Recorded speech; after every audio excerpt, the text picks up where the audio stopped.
For any new player starting off in Grand Theft Auto 5 Online, the Kosatka is by far the most important investment to save up for. It costs $2.2 million, but once you purchase it, you have the ability to do the Cayo Perico heist, which will pay you easily back the first time you do it, with your first time bonuses, probably 1.7 million, and then in another 2 hours and 48 minutes, you can do the heist again, and again, and again. And as soon as you get the Kosatka, you've basically beaten the game on making money.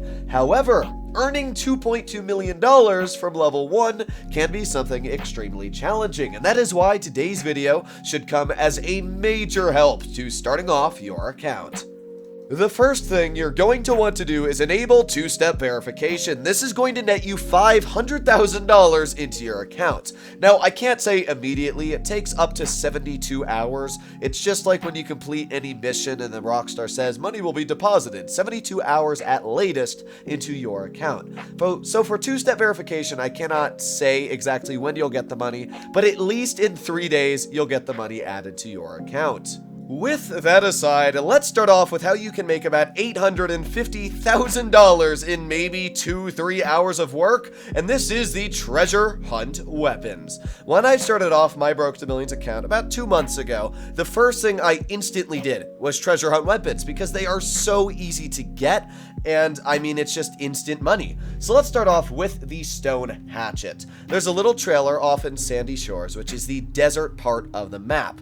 You'll see a little M on the map, and it's right next to a trailer. Basically, you walk up to the M and you start doing missions for Mod. Now, you're going to get emails from Mod, and she's going to say, I need this person killed, or can you bring them to me alive? Now, if you bring the person to her alive, you'll get $10,000, so I'd suggest to do it. It's like maybe a 2-3 minute drive to her house, and you get 5 missions in total. So if you bring all 5 people to her, not only are you going to net $50,000 there, but as well, you're going to get the stone hatchet. The stone hatchet is an amazing melee weapon, absolutely amazing. Not only do you get the stone hatchet, but then all you got to do is start up a mission called Peer Pressure. It's a Gerald mission. You can go right to your jobs list from the pause menu, and as soon as you start up that job, you cannot get cops while in that mission. Make your way over to the pier and just start killing people. That's all you gotta do. I don't know exactly how many people you have to kill. I think it's 25, but as soon as you get the number of kills it tells you, instantly $250,000 is deposited into your bank account.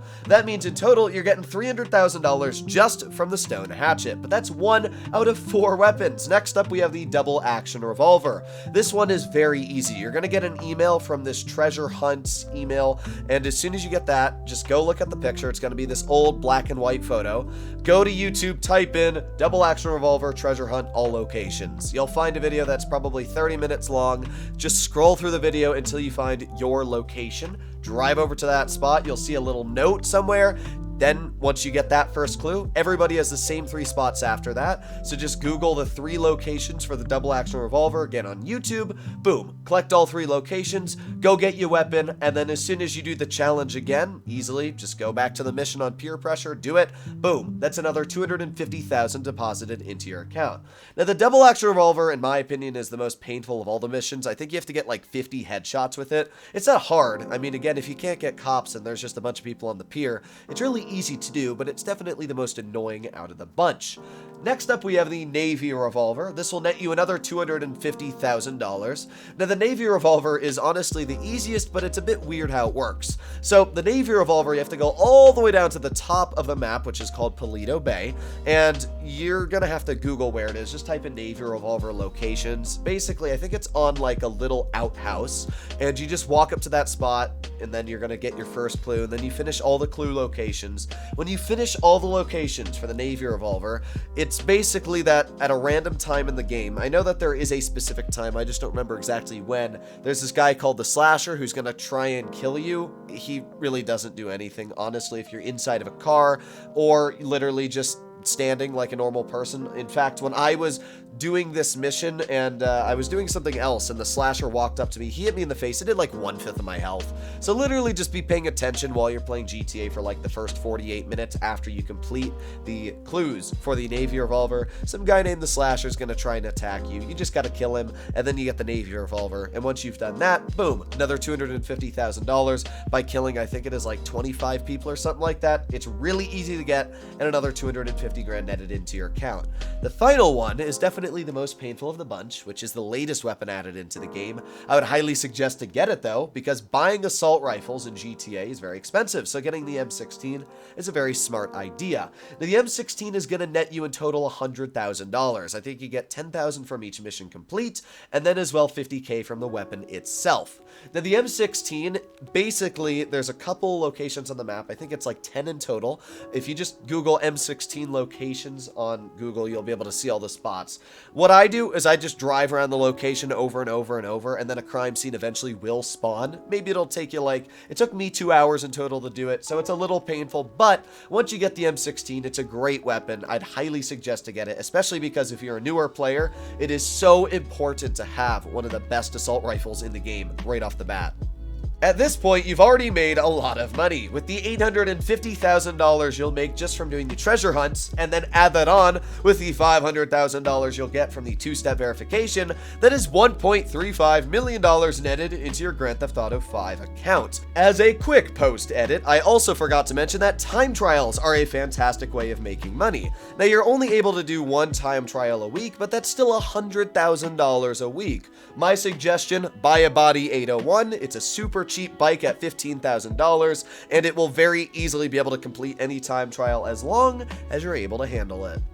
But that's not all. There's one other way to make a huge amount of money and get the final bit you need for the Kosatka, and that is an MC Clubhouse. There are so many YouTube videos out there that say the first thing you should do is get a CEO warehouse and get a CEO building. The problem with that is how much money it costs. The Maze Bank West building is going to cost you $1 million. That is a lot of money. $1 million is going to take away 90% of all the money you've earned. When you add that on to the fact that you also need to buy a cargo warehouse for another $300,000, yeah, you're basically going to have $0 to your name at that point. So sure, you can start earning money with that, and the first cargo warehouse sale you do will be double money. Or you could be big brain and get yourself a motorcycle clubhouse. The cheapest clubhouse, which is the Great Chaparral off in Sandy Shores, is $200,000. Now you can set your spawn location to that clubhouse, and this is where the big brain things happen. When you are in the clubhouse, you can walk over to your contracts board and start any clubhouse contract. For example, life and death bikes. Now when you complete this mission, it will maybe take you 10 minutes your first try if you're new to the game. And once you start to get it down to a rhythm like you're going to see me do here, it only took me about 6 minutes in total to do the entire mission. In 6 minutes, I was able to make $53,500. That is a lot of money. That's literally 1/4 of the money I've spent on the clubhouse itself. And by the way, all you need to do as soon as you complete the mission is go into a new invite-only lobby, and as long as you've set your spawn location to the clubhouse, it's going to spawn you right back into your bed at the clubhouse. You can walk over to the contracts board and boom, start another mission. And here's the big brain part. When you complete a contract on your clubhouse, if you stay in the same session, it's not going to show you 3 contracts, it's only going to show you 2 on your board. However, if you just load into a new session, it's going to give you 3 new contracts. And if you don't like the missions you have, you just want to do life and death bikes, just load into a new invite-only session. Takes maybe 10 seconds, and it'll keep giving you different contracts on the board. It is a very easy way to cheese the system and literally make $50,000 every, 10 minutes maybe? With that math added in, you're easily going to be earning $400,000, $500,000 every hour in Grand Theft Auto Online, which means, sure, it'll take you maybe 3 or 4 hours of grinding, but as soon as you're done with the grinding, you'll have your hands on the Kosatka. So I think that this is a really informative video on how to get your hands on really just everything you need. As soon as you get the Kosatka, as I said earlier, just watch some tutorials. In fact, I have a tutorial on my channel on how to do the KO heist fast. I would highly suggest to watch a tutorial like that, and very easily you'll be getting your hands down on the KO heist, which is really easy to do. And it doesn't even matter if you're new to the game and you have poor weapons, because you use specific weapon loadouts that the game gives you for the heist.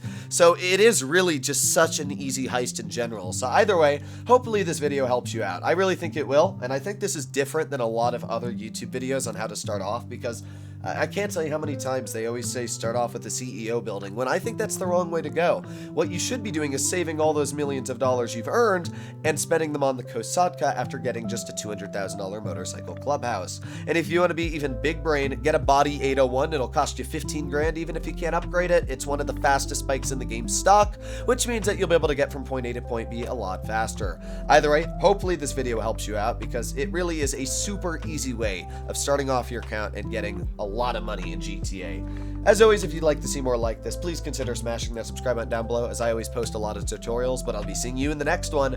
Bye-bye.